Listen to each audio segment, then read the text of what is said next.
The morning sun had barely risen over the rooftops when Rowan Hale realized that everything in his life was one wrong step away from collapsing. The world felt heavy that day, heavier than the toolbox he carried to the company truck, heavier than the bills stacked like accusations on his kitchen counter, heavier even than the memories of the wife he lost too soon. But he still moved, still breathed, still fought, because his 9-year-old daughter, Maren, looked at him as if he could hold the sky together with his bare hands. And that morning, he believed he could, until the moment that would change his life forever arrived quietly, in the form of a phone call at the end of his shift, forcing him into a night he never asked for and a decision that would echo into the next day like fate knocking at his door. If you believe in kindness, unexpected friendships, and second chances, please like, comment, share, and subscribe to Stories of Smiles and Tears to keep these stories alive. Rowan worked as a maintenance technician at Crestline Innovations, an upscale architectural firm run by people who hardly ever noticed him. Well, except for one. His new boss, Sarah Lockridge, young, brilliant, and intimidating in the way only people who had never struggled financially could be, was the kind of person Rowan tried to avoid. She moved through the office like a storm wrapped in elegance, her heels clicking like decisions being made, her eyes sharp but strangely sorrowful when she allowed herself a rare moment of stillness. Rowan didn't know her well, but he respected her intensity.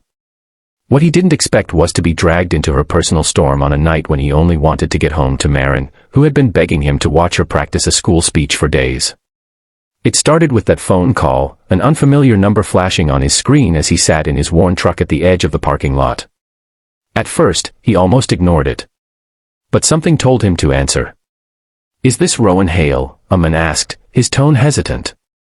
"Yes. This is Tomas from the Gilded Fern downtown. I found your number in the contacts of a woman who's here and, well, she's in a bit of trouble.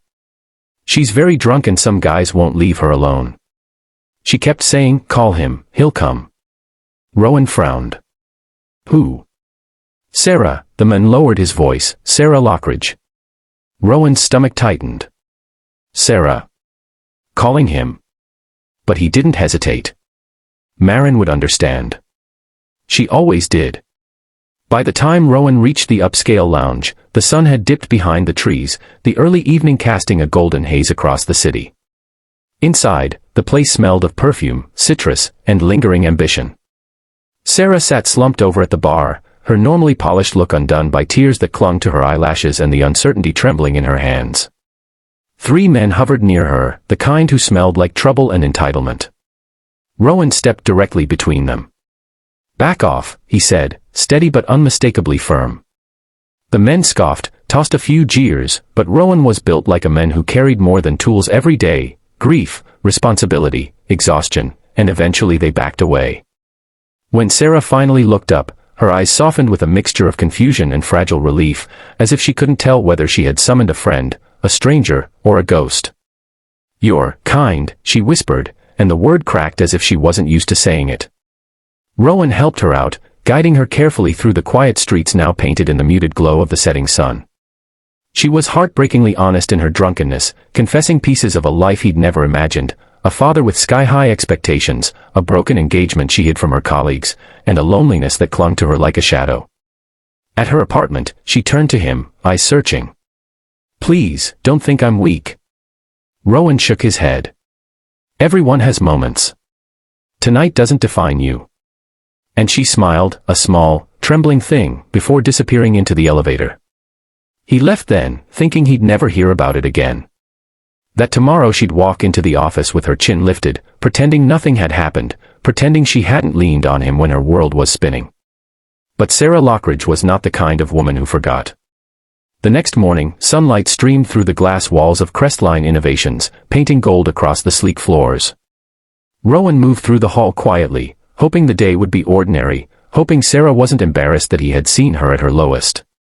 He had known powerful people like her before, people who erased their vulnerabilities with the determination of someone scrubbing away fingerprints. He expected the same from her. But when he stepped into his small workshop in the back hall, she was already there. She stood with a steaming cup of coffee in hand, her posture elegant but her expression soft, almost unguarded. The scent of fresh morning air followed her as though she'd walked through something gentle before arriving at something complicated. "You came," she said simply. Rowan blinked. "I work here." No, she stepped closer, shaking her head gently. You came last night. Her voice held something, a sincerity he wasn't prepared for. And before he could respond, she walked over and placed the coffee on his workbench.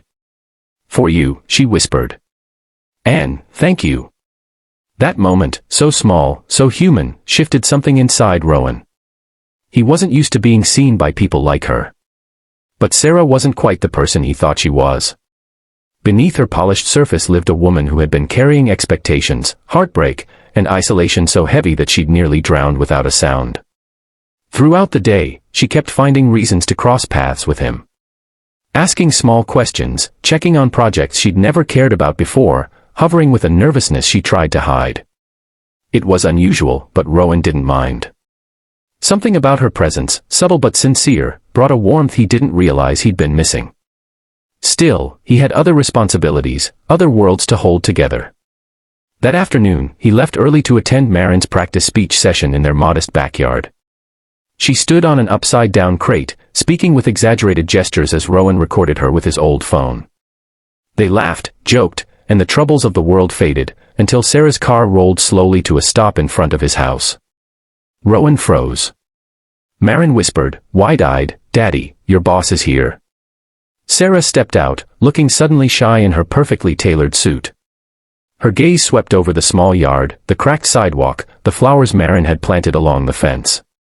She seemed grounded in a way he hadn't seen before. I hope it's okay I'm here, she said. I wanted to thank you properly. Yesterday wasn't a small thing. Rowan scratched the back of his neck. You really don't owe me anything. Yes, she insisted softly, I do.